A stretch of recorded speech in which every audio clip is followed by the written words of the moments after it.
Bom dia! Bom dia, tudo bem, pessoal? Daqui a pouquinho já vou ter um outro atendimento, mas eu resolvi parar um pouquinho para falar para vocês uma coisa. Eu tava aqui lendo, né? Tanto a Bíblia, eu gosto muito de ler. Oi, que saudade ter tu! Saudade! Gente, eu já trabalhei de fazer gesso, sabia? Então, já sei de tudo um pouquinho. E aí, eu tava lendo, eu sempre gosto de ler tanto a Bíblia quanto o Evangelho segundo o Espiritismo. Mesmo porque eu acho que todo conhecimento, ele é válido. Quando você fica curioso, você busca, né? E você procura sanar todas as suas dúvidas.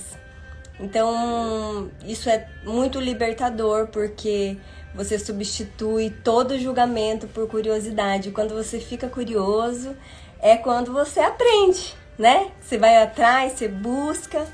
E muitas pessoas têm uma visão errada sobre a terapia de regressão, né? Então, eles acham que a terapia de regressão, seja de vidas passadas, seja de situações dessa vida, é você ir lá resgatar algo por curiosidade. Quando, na verdade, não, mesmo porque nem é permitido você tomar a consciência de algo que está oculto e que não vai fazer diferença nenhuma na sua vida, ou talvez irá ainda te prejudicar ainda mais, né? Então, eu quero que fique bem claro isso aqui. Acho que quando o mestre, né, nos deixou a orientação de que a verdade liberta, né? Conheceis a verdade, ela vos libertará. Tá falando justamente disso, sobre você ir atrás da sua verdade, ir atrás daquilo que vai realmente fazer sentido para você e vai te libertar. É fato que existem várias situações nas nossas vidas, onde tem tudo um preparo. Eu penso, se eu recebesse toda essa informação hoje, de tudo que é novo, de tudo que é oculto, eu acho que hoje eu estou mais preparada do que antigamente, né? Então, assim, antes eu tinha pouco conhecimento, antes eu não tinha curiosidade, eu tinha julgamento. E também, talvez, numa época, seria muito mais fácil, entre aspas, né? Porque é meio contraditório, acreditar num Deus que talvez iria me castigar, talvez de uma situação onde eu poderia colocar que foi o inimigo, que foi o diabo que fez isso comigo, que foi um obsessor que fez isso comigo, e não trazer para minha responsabilidade de mudar os meus atos. Né? Então, talvez, naquele momento, para mim, fazia sentido. Por quê? Porque eu precisava de algo. É como uma criança, né? Quando a gente ensina uma criança a ter respeito, então ela vai ter respeito para você para a vida toda. Quando você cria uma criança para ela ter medo de você, vai chegar um dia que ela vai crescer. Vai chegar um dia que ela vai crescer e ela não vai ter mais medo, porque ela vai ter conhecimento, ela vai ter liberdade. E aí é onde as coisas vão mudar, né? É onde você vai ter uma surpresa. Então, contra fatos no argumento, eu acho que, para quem ainda não me conhece, eu sou Érica Watanabe, eu faço essa terapia de regressão. Fui evangélica há muito tempo, depois eu fui pro catolicismo, e hoje eu não me considero espírita. Eu me considero uma pessoa que crê em Deus, que crê em algo muito maior, me considero uma espiritualista, porque hoje eu procuro conhecer, né? Hoje eu procuro estudar sobre, para que todo o meu processo de julgamento, ele caia por terra e fique apenas a curiosidade de conhecer algo maior, né? De não me limitar, mesmo porque tudo é um processo, né? Tem médicos aqui me assistindo e a medicina fala muito isso, né? A pesquisa, né? A pesquisa, ela evolui. Então, à medida que você vai evoluindo, olha só, antigamente tinha gente que morria de HIV, por exemplo. Hoje já tem a pesquisa, né? Já tem mais tratamentos. E assim vai. tá? Então, assim, na vida espiritual não é diferente. As coisas evoluem, né?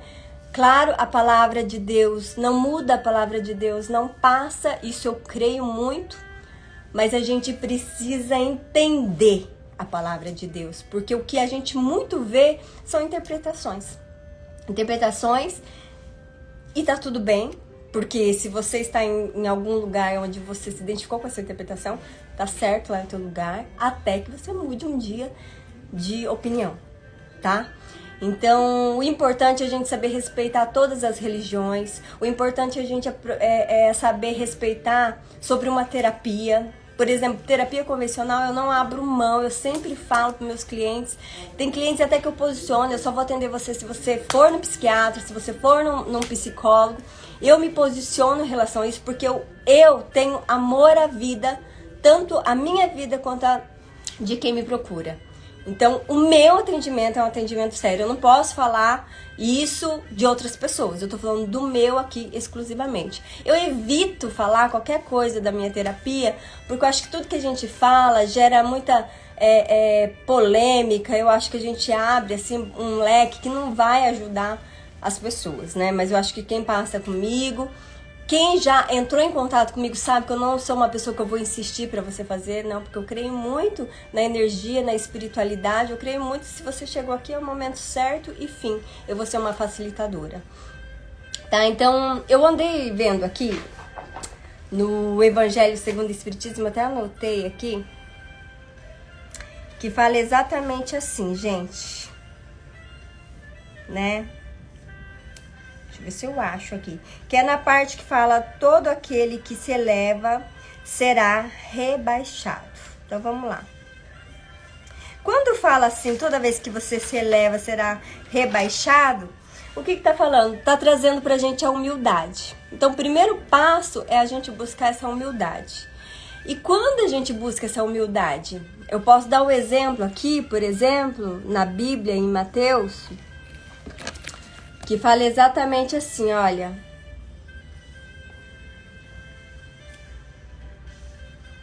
Olha só, Mateus 20, 28.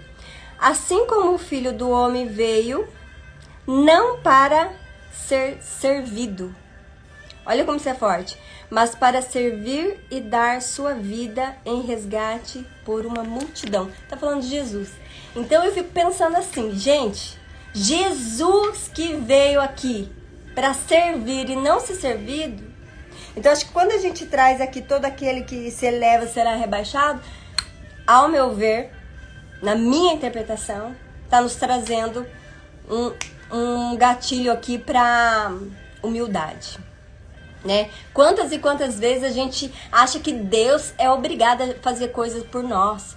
Quantas e quantas vezes a gente acha que um pai, uma mãe, qualquer um é obrigado a fazer alguma coisa por nós, mas e nós? Será que a gente tem essa humildade de reconhecer qual é o meu papel? O que eu estou fazendo aqui? O que me cabe? Será que quando eu fico terceirizando, colocando a responsabilidade no outro, tanto de fazer quanto das consequências das minhas ações, será que eu mudo? Será que eu evoluo? Então, eu penso muito nisso. Tem uma outra parte que fala assim também, que é muito falado, né, em Mateus, que é mais fácil um camelo passar por uma agulha do que um rico entrar no reino dos céus. Então, muitas vezes a pessoa pode ler isso aqui e interpretar como, eu não posso ficar rico. Não é isso, né? Acho que você receber aqui pelo seu trabalho, você fazer suas conquistas, ter suas conquistas, é um merecimento seu. Agora, o que você vai fazer com essas conquistas? O tempo todo, esses textos nos traz a reflexão de ser humildes, de ter a consciência que a gente não está aqui para ser servido, porque nem Jesus esteve aqui para ser servido. E se é verdade que a gente precisa seguir o exemplo de Jesus, então começa por aí, com a humildade, não é? Então a gente começa então a trazer isso como nossa verdade. E aonde eu quero chegar? Que essa verdade liberta. Por que que liberta? Porque você traz para você a responsabilidade dos seus atos. Você sabe que tudo aquilo que você fizer vai ter consequência. E que não é o destino, e que não é o diabo, e que não é o inimigo, e que não é o obsessor, mas é a consequência dos seus atos. Pode ter influência? Pode, mas com a consequência dos seus atos. Certo? A mesma coisa é a espera de um milagre, né? Se eu ficar aqui pedindo, Deus, me dá um trabalho, me dá um trabalho, me dá um trabalho, e eu não me qualificar, e eu não for atrás, pode acontecer? Pode acontecer. Mas eu preciso fazer a minha parte. Eu preciso fazer a minha parte de cuidar do meu corpo físico, de cuidar da minha mente, de cuidar do meu emocional, de cuidar do meu espiritual. É um conjunto. E quando a gente entender que isso tem que partir de nós e não do outro, isso vai nos libertar. E isso é conhecer a verdade para te libertar. Porque enquanto muito tempo, talvez numa época e bem distante, fizesse sentido para mim achar que sim, que a consequência de tudo que estava acontecendo comigo era porque era o inimigo. Era um obsessor, era o diabo. Talvez isso me fez andar numa linha reta para não cometer nenhuma besteira. Pode ser. Mas hoje eu entendo. Hoje eu entendo que se todas as minhas decisões, ela vai ter uma consequência. Então hoje eu consigo refletir. Hoje eu consigo pensar mais no que eu posso mudar. Como eu posso mudar. E isso vai nos libertando. Né? Então tem outra coisa também, que às vezes a pessoa fala assim, mas a regressão, você vai você vai... Oi, Gê, tudo bem? Que saudade! Olha a Gleidiane aí. Então, gente, você começa a ver a respeito da terapia. Porque você vai descortinar o véu do esquecimento, e na verdade não é nada disso. Acho que quando a gente critica uma terapia, eu acho que quando a gente coloca aqui e fala assim, olha, não faça, isso não é permitido, eu acho que a gente tem que buscar conhecer como a pessoa trabalha. Se você já passou por isso, não gostou, não é sua verdade, ok. Ninguém é obrigado a gostar de tomate. Ninguém é obrigado a gostar de mamão. As frutas são diversas, para que você possa saborear e ter os frutos que você bem quiser e que te fazer bem. Agora, você precisa conhecer, você precisa saber como a pessoa trabalha para falar. E eu não tenho problema nenhum com crítica, tá?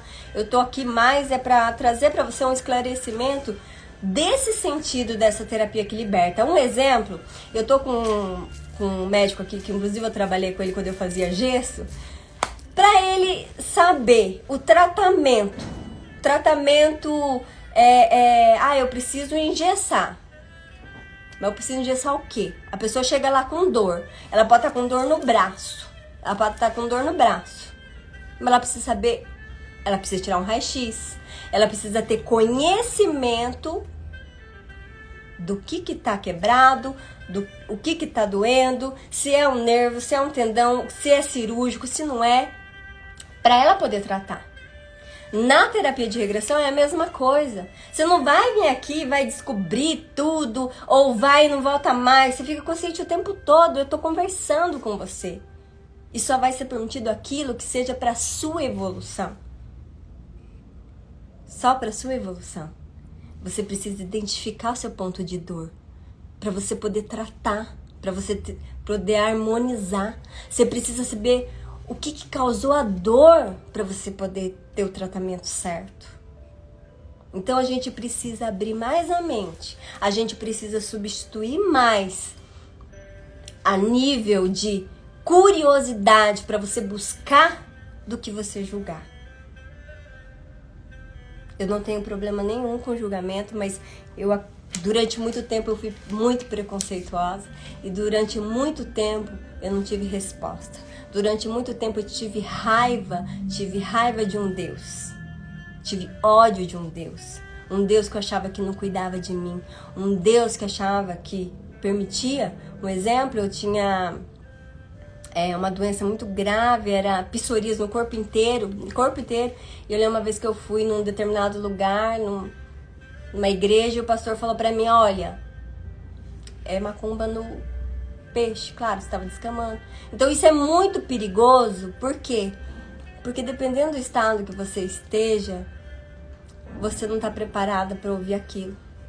Então, quem passou comigo ou quem passa comigo sabe do meu trabalho sério, sabe do quanto eu sou responsável a tal ponto de não permitir que algo chegue até você para te destruir, para acabar com a sua fé, para acabar com a sua crença, para acabar com aquilo que você acredita. Então, eu acho que quando a gente faz essa corrente do bem, quando a gente traz, né, todo o conhecimento para elevar, para somar, eu acho que sim, a gente está fazendo uma corrente do bem. Agora, quando a gente, pelo desrespeito ou pela falta de conhecimento, a gente decide aí, né, achar que a gente tem o direito de julgar, de falar, de fazer o que a gente quer. Eu acho que tudo você pode, mas nem tudo lhe convém. Talvez você esteja ferindo uma pessoa, talvez você esteja acabando com a crença, com a única verdade da pessoa.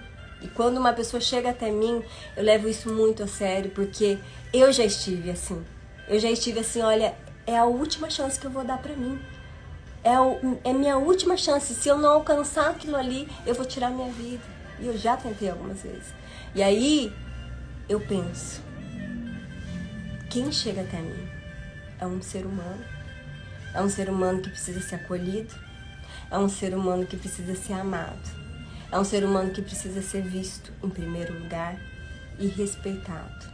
Quando a gente respeita a crença do outro, a gente respeita a verdade do outro, a gente está respeitando o outro. A gente está praticando o amor e a caridade. Você sabia disso? Agora, o contrário também é verdadeiro. Você pode ferir uma pessoa, você pode destruir a vida de uma pessoa.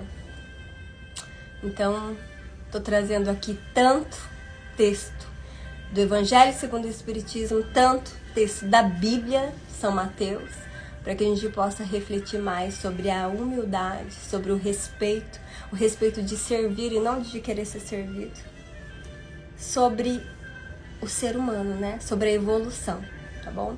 Então, espero ter transmitido aí, mesmo que seja um grãozinho de mostarda, algo de bom. Espero ter sanado algumas dúvidas também. E estou aqui aberta para quem quiser conversar. Um beijo no seu coração.